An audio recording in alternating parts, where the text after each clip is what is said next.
गुस्सा नहीं है, ये फिक्र है निकिता के लिए। मैं डरता था कि उसे इन्हीं उदासियों से, अकेलेपन से गुजरना पड़ेगा, इसलिए बार बार कहता था कि वो नेहा और राजीव के आसपास ना रहे। लेकिन नहीं, अब आंसू बहाने पड़ रहे हैं।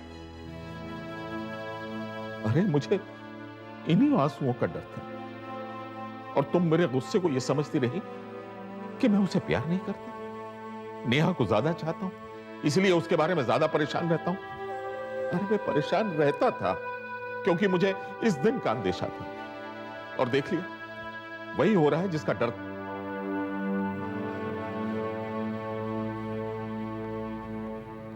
देखिए, अगर आपने अपने आप को इतना दुखी किया तो निकिता की उदासियों को कौन समझेगा? क्या करूं, निकिता के बारे में सोच सोचकर थकने लगता हूं, टूटने लगता हूं। नेहा और निकिता में यही तो एक फर्क है। निकिता पर भले ही दुख के पहाड़, लेकिन अपने चेहरे पर एक भी शिकन नहीं आने देगी। भले ही दिल में आंसुओं का सैलाब उमड़ रहा हो, अकेले में भले ही 2 आंसू बहा लेगी। और नेहा, उसे तो एक कंधा चाहिए रोने के लिए। निकिता नेहा के आंसुओं से भले ही अपना कंधा गीला कर लेगी, लेकिन अपने आंसू पी जाएगी। कुछ ज्यादा ही दुखी होगी, वरना नेहा को निकिता के आंसू दिखते नहीं। बड़ी हिम्मत वाली है निकिता, लेकिन आखिर कब तक? सहने की भी एक लिमिट होती है ना, एक सीमा होती है। वहां नेहा और राजीव के आसपास रहेगी तो एक ना एक दिन तो ये हिम्मत टूट जाएगी ना। इसलिए बार बार मैं कहता हूं कि उसे वहां नहीं रहना चाहिए। सुनो, मेरा काम मानो, उसे बुला लो वापस, प्लीज। मैं कैसे बुला सकती हूँ निकिता को वापस? वो राजीव से दूर रहकर क्या खुश रह सकती है? तो नजदीक रहकर कौन सी खुश है वो?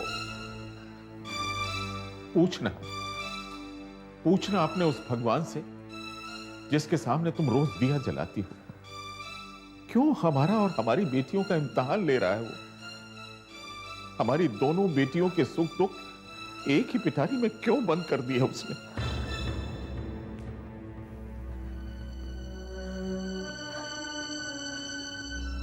पूछती हूँ, ये सवाल मैं अपने भगवान से अक्सर पूछती हूँ, लेकिन मैं शिकायत नहीं करती, क्योंकि मैं जानती हूँ कि ऊपर वाले की करती में कोई खोट नहीं होती। अगर वो राहें उलझाता है तो राहें सुलझाता भी है, वो करिश्मे भी बताता है। मौत के मुंह से हमारी बेटी निकालकर उसने हमें वापस लौटाई है। मैं मानती हूँ कि वो राजीव, नेहा और निकिता की बहुत कठिन परीक्षा ले रहा है।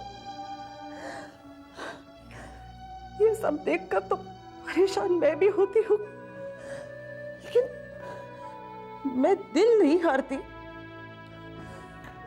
मैंने तो मेरे भगवान से कह दिया है कि वो जो भी करे, चाहे हमें सुख दे या दुख दे, मैं प्रसाद समझकर स्वीकार कर लूंगी। लेकिन मैं अपने सब्र को टूटने नहीं दूंगी, नहीं टूटने दूंगी।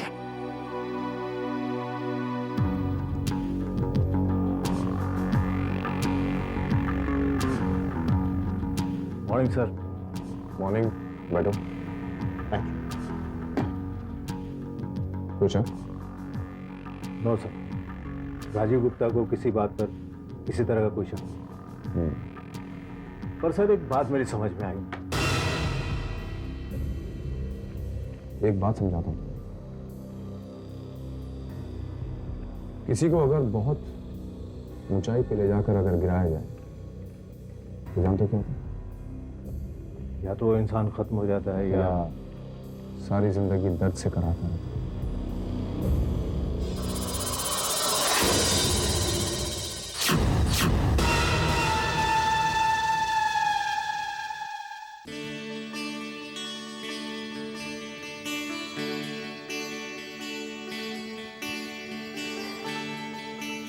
निकिता देखो ना, खुशियों से मेरा घर कितना दमक रहा है। हाँ,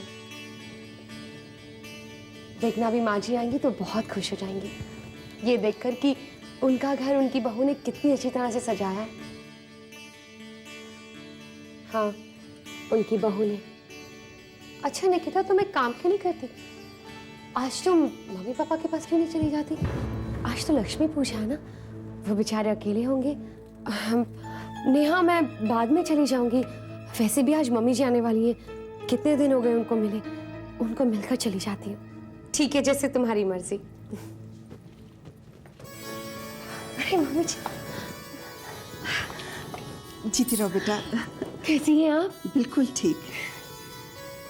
अब की दिवाली कितनी शुभ है जो मेरा घर तुम्हारे हाथों से रोशन हुआ। अरे निकिता बेटा, तुमने भी तो नेहा का साथ दिया होगा। साथ? इसने तो उसे अपना ही घर समझ लिया। निकिता बेटा, कैसी हो? यहाँ कोई तकलीफ तो नहीं? अभी तो नेहा ने कहा इसे जैसे मैंने अपना ही घर समझ लिया, फिर अपने घर पर तकलीफ कैसी? इसने अपने प्यार से हम सबका मन जीत लिया, तो ये घर भी तो उसी का हुआ। चल बहू, सामान ले चल।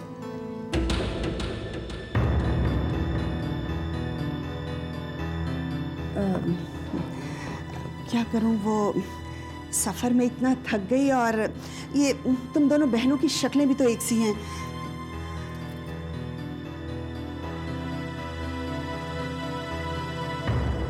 अरे आओ समीर, आओ आओ, बैठो। जोरावर सेठ, ये बार बार न्योता देकर मुझे बुला क्यों लेते तुम? भाई, भुलाने का हक है। लेकिन आना ना आना मेरी मर्जी है जोरावर सेठ। बोलो।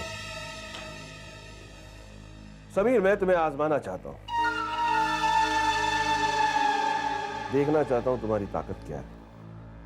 हीरे की परख शीशा काट के होती जोरावर सेठ।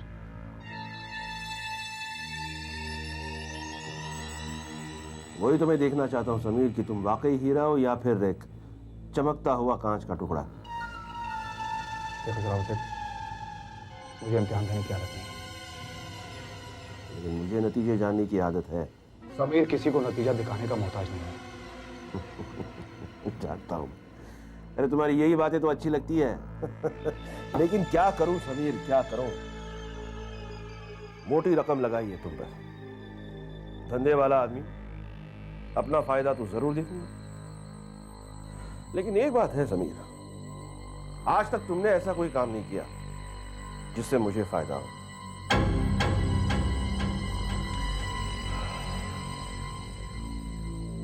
मुझसे कभी नुकसान की उम्मीद भी मत रखना जोरावर सेठ। तुम्हारी यही बातें तो मुझे अच्छी लगती हैं, और तुम्हारा काम करने का तरीका भी।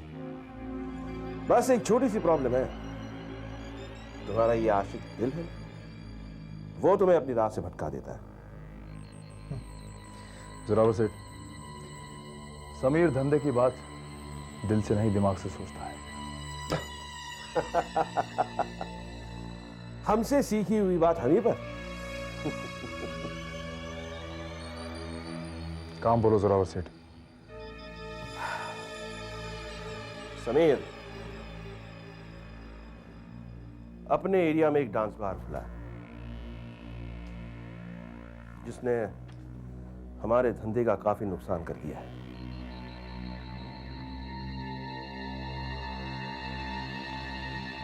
क्या चाहते हो? या तो वो बार हम खरीद लें, या वो बार बंद हो जाए। और कुछ? हाँ है, एक छोटी सी प्रॉब्लम है। उस बार का मालिक थोड़े अपने टाइप का आदमी है, इतनी आसानी से हार नहीं मानता। और तुम तो जानते हो जोरावर सेठ कि मैंने कभी हार मानी ही नहीं।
सर आप क्या लेंगे? एक गिलास दूध ला के दे। दूध? सर ये बार है, यहाँ दूध नहीं मिलता। एक गिलास दूध पूरा भर के और मलाई मार के जा। सर ये बार है, यहाँ कोई हलवाई की दुकान या तबेला तो है नहीं कि आपको दूध मिल जाए। जानता हूँ कि ये तबेला है नहीं, लेकिन कल तक बन जाएगा। Any problem? सर ये दूध मांग रहे हैं। देखिए ये बार है जानता हूँ, लेकिन कल तक ये बार रहेगा नहीं, तबेला बन जाएगा। वो तुम्हारा सेठ है, क्या नाम है उसका, परवेज, उसको बोलना कि ये बार जोरावर सेठ को बेच दे, वरना आप जा सकते हैं। मेरी बात नहीं सुनते, अभी बात खत्म नहीं हुई, समझा? क्या? कि परवेज सेठ से कह देता हूँ मैं कि बार जोरावर सेठ को बेच दे। और अगर नहीं बेचना हो तो इसे बंद कर दे, वरना इस जगह पर बता दे तबेला होगा। सुनो, कल मैं फिर से आऊंगा इसी वक्त। अगर ये बार मुझे खुला मिला, कपड़े ठीक कर दो।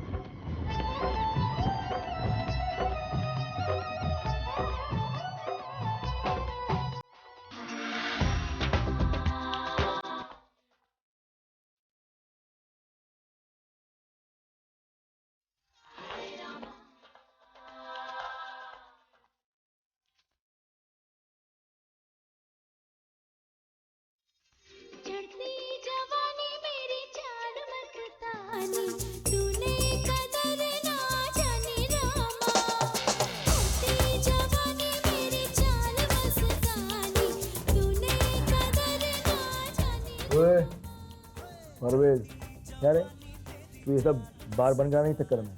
हाँ, एक क्या बोला था? दे दे क्या? ये लो दूध।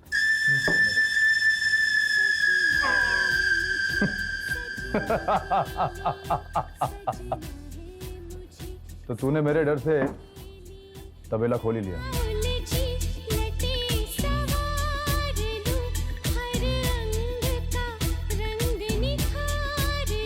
ये अपन डरता नहीं क्या, और डराने की कोशिश भी नहीं करना, समझा? मैं ना तो तेरे को डराने आया हूँ, ना धमकाने आया हूँ, प्यार से समझाने आया हूँ।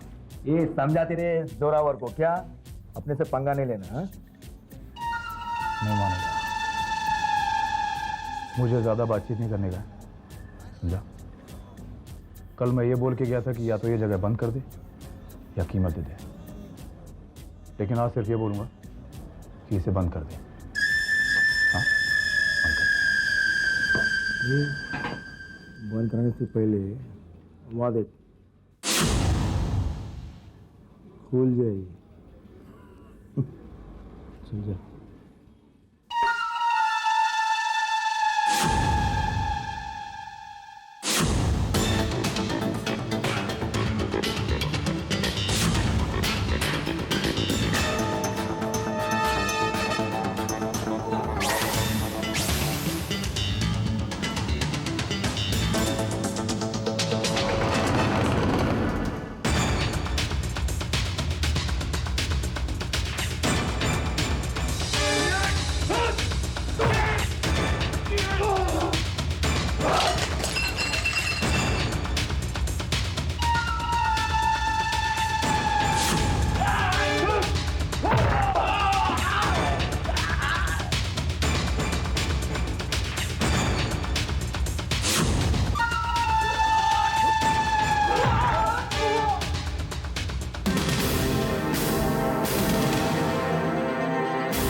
ये परवेज के बारे में ताला लगवा के आया हूं। और हाँ, थोड़ी सफाई करवा लेना क्योंकि उसमें कुछ टूटे फूटे लोग और थोड़ा फर्नीचर है। बहुत खूब समीर, बहुत खूब, कॉन्ग्रेचुलेशन। आज मुझे अपनी नजरों पर विश्वास हो गया, सही आदमी पहचान सकता हूं मैं। बहुत खूब। अब किसी बात का डर नहीं। डर? हाँ, मेरा यह मतलब था कि अब इस पूरे शहर पर हमारा राज होगा, हमारा। अब हरेश लांबा से कैसे निपटना, ये जिम्मेदारी तुम्हारी। लेकिन एक बात याद रखना, एक मोटी रकम निकलवानी है उससे, मोटी रकम। बस बराबर से, बस। मुझे जो करना है वो मुझे समझाने की जरूरत नहीं है। और हाँ, आइंदा से मुझे आजमाने की कोशिश मत करना। कहीं ऐसा ना हो कि एक दिन मैं तुम्हें आजमाने बैठूं और तुम खड़े ना उतरो। बहुत मुश्किल हो जाएगी।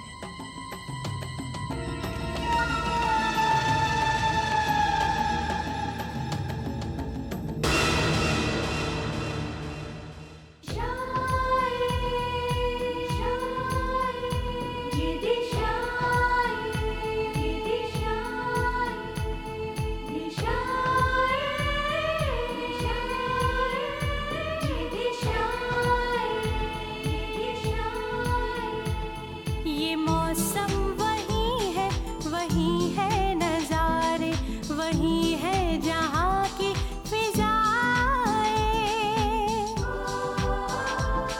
मगर जिंदगी की न जाने कहाँ कब बदल जाती है।